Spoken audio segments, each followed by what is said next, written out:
Hello everyone, welcome back to the consoletherapy.com YouTube channel. Hope you are all well.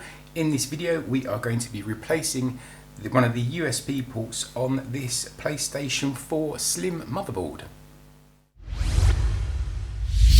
For your Xbox and PlayStation repairs, visit consoletherapy.com. So this PlayStation 4 Slim was sent in by one of our Console Therapy customers for repair. Obviously the motherboard's been removed from the casing already, and as you can see, the USB port, this one here, is actually damaged. So the customer said they were trying to put in a USB device, and they unfortunately managed to bend the pins inside the ports. They did try to repair it themselves with a pair of pliers, but the pins, they've just all become a little bit bent inside. So it's best if we get that replaced for them. This is a good one here. As you can see the pins there. I don't know how well that is shown on camera. And this is the damaged one. So what we need to do is get this one replaced. So we can do that. Now the USB ports on the PlayStation 4 Slim are, these weird right angle type USB ports. We've got a few spares from our supplier. They are quite hard to come by, so if you can't find one, you can always buy a faulty motherboard off of eBay, for example, and use that as a donor board, and take a good USB port off of that and pop it onto your motherboard. Now, how they are connected, as you can see on the underside, let's just zoom in a little bit here. They have got all these solder points on the underside of the motherboard. You've got the two main legs which hold and secure the USB port to the motherboard, and then in between you've got a number of pins which come through.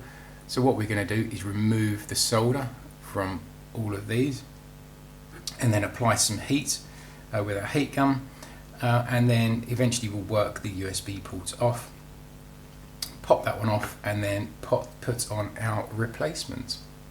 Now, a couple of things to remember. On the side of the USB port there's this plastic here. Majority of the port itself is actually metal, but you've got these plastic housing to the side of the USB ports. So what we need to be careful of is heating this side of the motherboard too much, because we'll just melt the plastic. So all of our heat is going to be concentrated on this side of the motherboard. The first things first, let's remove the solder that we've got here. So we're going to start off by adding a little bit of flux just to help the solder melt for us. Add the flux all the way along. Turn on some fume extraction and our heat gun.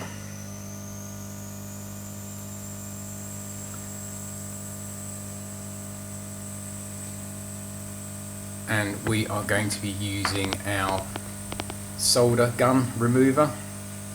So this gun essentially removes the solder, so it's a solder sucker, and you pull the trigger and it sucks the solder away, heats up at the element at the front end, pulls the solder into a chamber here away from the motherboard, which is great for us. Now we're actually going to be using our heat gun as well to help us heat up the motherboard, the area, which obviously removes the solder a lot better. And if you actually haven't got one of those solder sucker heat guns, you can actually use one of these standard solder suckers. They'll do the job as well. I just find it a lot easier to use the actual gun itself.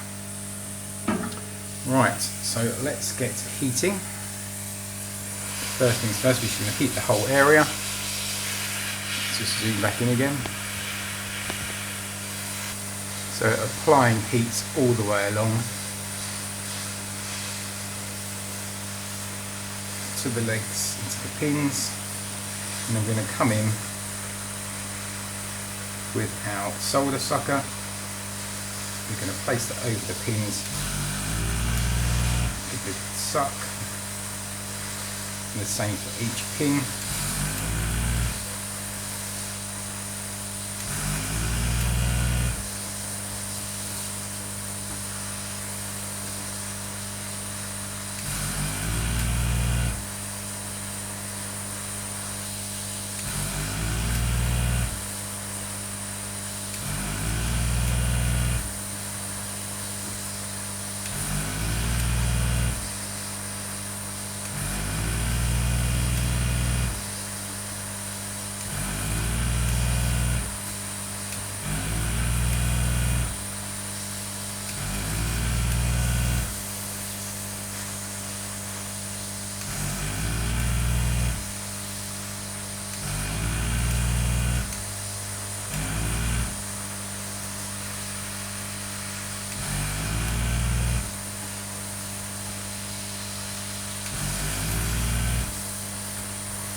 so.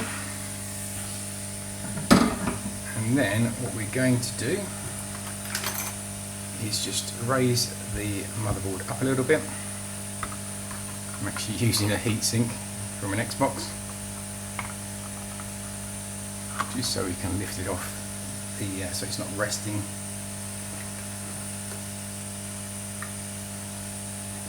On the heat mats too much. We grab ourselves a pair of pliers. Now I'm just going to twist this around a little bit just to make life a little bit easier. We're going to come in with the pliers and we're actually going to hold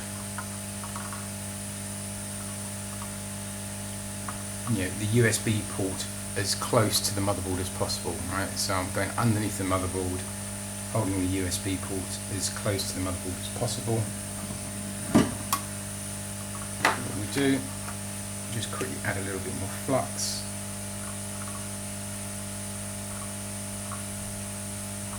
As well, and then we're going to come back in with the heat gun.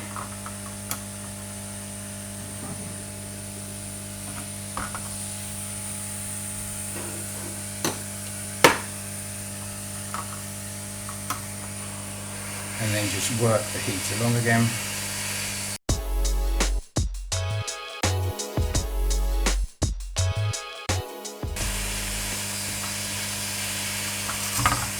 So, and off it pops. Now the key thing there, just turn off the heat gun fume extraction. The key thing there is to make sure heat is the priority, right? So don't wiggle too much, just let the heat do its work, let it work all the way through the motherboard. And the motherboard's relatively thick, so you do need to apply quite a bit of heat until it falls off. Okay, so we've got our 40 USB port. We'll just pop that to one side. Now what we need to do is prep the actual area. So as you can see, what we need to do is just clean this area up a bit. So first things first, let's just come in with some IPA and just clear off any mess that the flux has left behind.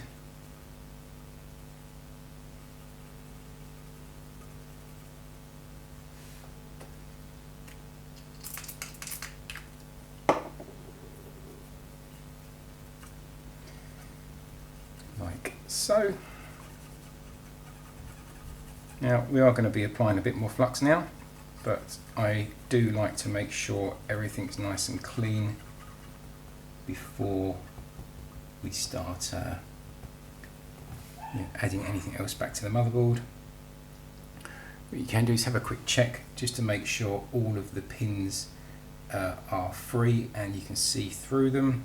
I can actually see there's one or two there, just still a little bit of soldering. So what I'm going to do is come back in with the solder sucker and just clear them up.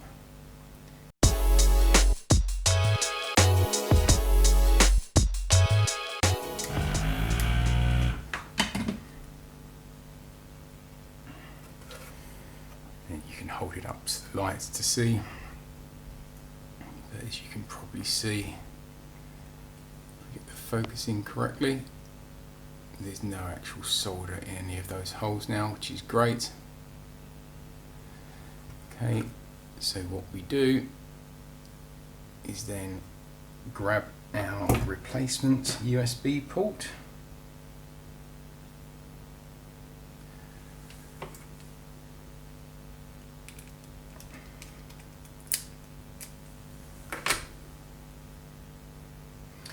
And then we can pop it in to the port, and then we can pop it onto the motherboard and solder it up.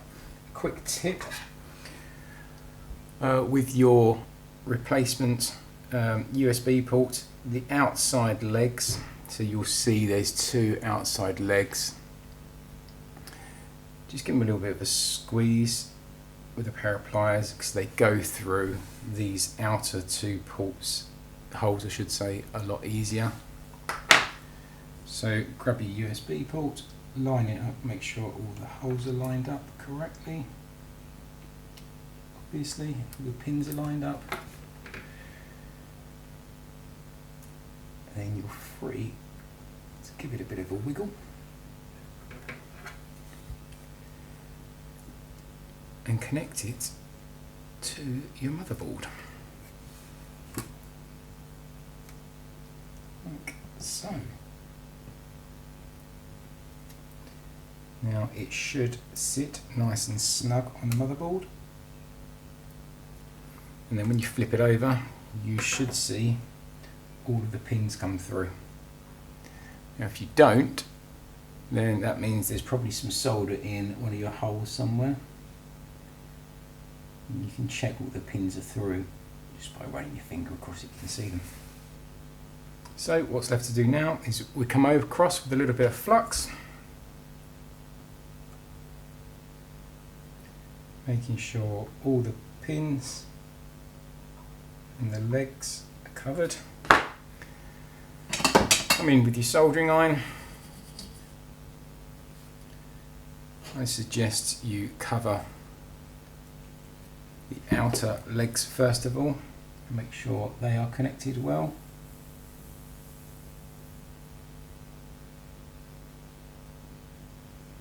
One.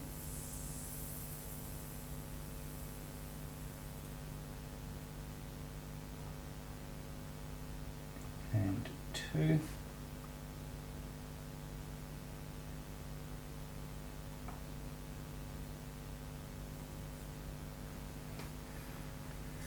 And then come in with a finer tip soldering iron.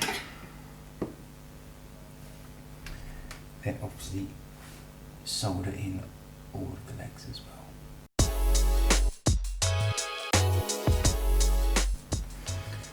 Like so. And then we need to clean the whole area up with some IPA.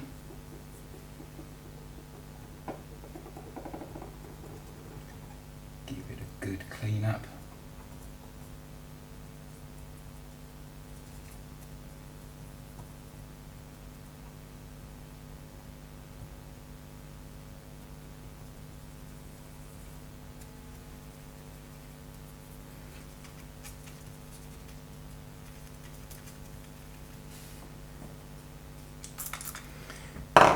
Getting rid of any leftover flux, because we don't like leftover flux here at Console Therapy. We hate it.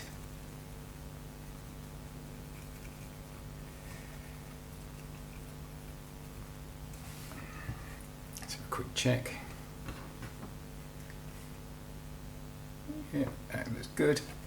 So you should end up with something like that. Now, USB port is nice and secure.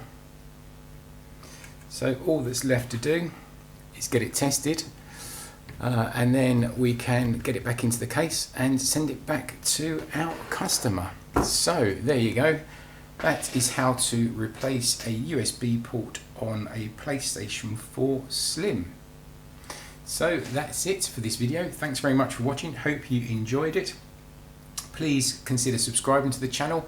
We'll be posting more and more videos over the coming weeks. Give us a thumbs up as well. That's always much appreciated. Please, if you have any questions or comments, please post them in the comments section below. We are always on YouTube answering any comments or questions any of you guys have. And also consider visiting consoletherapy.com, where we provide a console repair service. So if you're based in the UK or Europe, you can send us your PlayStation or Xbox and we will repair it for you.